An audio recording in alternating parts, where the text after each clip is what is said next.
बता दें कि आरटीआई स्थापना दिवस से एक दिन पूर्व आयोजित हुई जूम मीटिंग वेबिनार के दौरान देश के नामचीन सूचना आयुक्त श्रीधर शैलेश गांधी आत्मदीप और मजदूर किसान शक्ति संगठन और एनसीपीआरआई के निखिल डे सहित सोशल ऑडिट पर जन सुनवाई पर जोर दिया था। सूचना आयुक्त राहुल सिंह एक्टिविस्ट द्विवेदी द्वारा किए जा रहे प्रयासों पर, जिसमें आरटीआई को मजबूत बनाने और इसका लाभ जन सामान्य तक पहुंचाने में सोशल ऑडिट और जन सुनवाई की सराहना करते हुए मर्प में इसे लैंडमार्क कार्य बताया गया। शिवेंद्र सिंह की रिपोर्ट। ये मेरे पास शिवानंद द्विवेदी ने एक आवेदन पत्र दिए हैं कि मैं चंदे जा रहा था, मेरे साथ मारपीट की है। उनका आवेदन पत्र हम लिए हैं, उसकी जांच करवाएंगे। और जो तब तक में माना जाए कि कार्रवाई हो जाएगी। कार्रवाई अब जांच करने के, जांच जैसी जितनी जल्दी हो जाती उतनी जल्दी कार्रवाई कर देंगे। पत्रकारों की भी मोबाइल छीनी गई है और उनके साथ भी सोना जब्ती की गई है। हाँ, पत्रकार भी साथ में थे, कवरेज करने गए थे। पत्रकारों के तो मोबाइल मिल गए हैं और जो भी कार्रवाई जांच पर मिलेगा, तस्दीक करते हैं उस जगह जा कर के कहाँ की घटना है क्या है, इसके बाद कार्रवाई करेंगे। सर, आपका नाम और पद? मेरा नाम यूवी सिंह है, इंस्पेक्टर हूँ मैं। मतलब थाना प्रभारी की?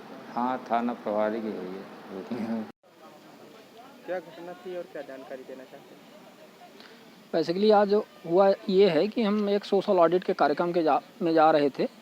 ये सूचना के अधिकार अधिनियम 2005 की धारा 4 के अंतर्गत जो जानकारी साझा की जाती है वेब पोर्टल और अन्य माध्यमों से, और जो जानकारी अन्य माध्यम जैसे सीधे सूचना के अधिकार के माध्यम से जानकारी प्राप्त की जा सकती है, उसके आधार पर सोशल ऑडिट और जन सुनवाई का कार्यक्रम का दौर आजकल हमारे मध्य प्रदेश में चल रहा है। और सूचना आयुक्त महोदय का इसमें निर्देश था कि ज़्यादा से ज़्यादा इस तरह के सोशल ऑडिट के कार्यक्रम किए जाएं, जिससे जो वास्तविक जो आरटीआई का जो मायना है वो गांव के हर एक तबके और व्यक्ति के पास पहुंचे और उनको इसका लाभ मिले कि सरकारी योजनाएं कहाँ कैसे। तो इसी प्रकार आज एक कार्यक्रम था चंदेह ग्राम पंचायत, जनपद पंचायत गंगेव का मामला है, थाना मनगमा में।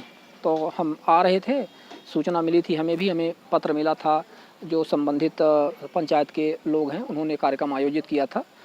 तो हम जा रहे थे, हमारे साथ मीडिया के भी साथी थे और मिल गए थे रास्ते में, तो हम सब साथ में ही थे, 4-5 लोग थे। तो एक पुल यहाँ पे पड़ता है, चंदेह ग्राम पंचायत के क्षेत्र में आता है, नहर के पास कौआ ढान करके इस तरह से लोकल उसका नाम है पुल का, वहीं पे पीपल का वृक्ष है। तो वहाँ का जो सरपंच था पप्पू उर्फ रमेश शर्मा करके उसका नाम है, तो वो अपने आदमियों के साथ, गुर्गों के साथ वहाँ खड़ा था गाड़ी लगा करके, और हम लोगों के साथ मारपीट किया और साथ में जो पत्रकार थे उनके साथ भी मारपीट किया, बीच बचाव करने का प्रयास किए और इस तरह से तो मोबाइल छुड़ा करके फेंका और इस तरह से रिकॉर्डिंग करने लगे, तो बोले इनको मारो और हर तरह से गालियाँ। तो सबसे बड़ी बात ये थी कि अब वहाँ पे अपन अकेले थे और उनका वो पूरा उनकी गैंग थी, हथियार से लैस थे, वो गाड़ी में रखे हुए थे और बोले कि इनको काट कर किसी नहर में डालो। तो हम लोगों को तो अक्सर इस तरह से समस्या का सामना करना पड़ता है, कोई नई बात नहीं है। आरटीआई एक्टिविस्टों का तो ऐसे भी जीवन एक तरह से तलवार की धार पे रहता है, लेकिन जो वारदात पत्रकारों के साथ हुई, जो मीडिया कर्मी थे वो बार बार कह रहे थे कि हम मीडिया से जुड़े हुए हैं, हमारा आपसे न कोई नाता है, न उनसे नाता है, हमें बुलाया गया तो मीडिया का काम है, स्वतंत्र रूप से मीडिया काम करती है। तो उनकी बात को ना सुनना, उनके साथ मारपीट करना, एक बहुत बड़ा दुखद हमारे सामने जो घटना हुई, तो उसको लेकर के मैं कुछ ज़्यादा ही व्यथित हूँ। हमारे साथ भी घटना हुई, हमारे साथ भी मारपीट हुई, वो एक वारदात हुई ही है और यहाँ पे हम थाने के सामने आप आए हुए हैं। हम जैसा कि आप देख रहे हैं, हमने यहाँ लिखित उनको रिपोर्ट दर्ज करवाई है, अभी हमारा FIR दर्ज नहीं किया है और लोगों के बयान ले रहे हैं, कह रहे हैं कि जांच के बाद हम कार्यवाही करेंगे। ठीक है, वो जांच के बाद कार्यवाही करें, उनको समय पुलिस ले सकती है अपना, लेकिन यही मानना है कि ये जो इस तरह से हो रहा है, निरंतर ये घटनाएं जो घटित हो रही हैं एक्टिविस्टों के साथ में, सामाजिक कार्यकर्ताओं के साथ में और हमारे मीडिया कर्मियों के साथ में, ये बहुत ही दुखद घटना है। और ये चौथे स्तंभ जो हमारा लोकतंत्र का चौथा स्तंभ है, मीडिया है, इस तरह से यदि असुरक्षित रहेगा, जो कार्यकर्ता हैं, आरटीआई एक्टिविस्ट हैं, सामाजिक कार्यकर्ता हैं, इस तरह से असुरक्षित रहेंगे, उनके साथ मारपीट होगी, तो ऐसे में फिर ये लोकतंत्र का ढांचा पूरी तरह से ढह जाएगा। क्योंकि सवाल ये है कि फिर लोग कहाँ तक मार सहेंगे।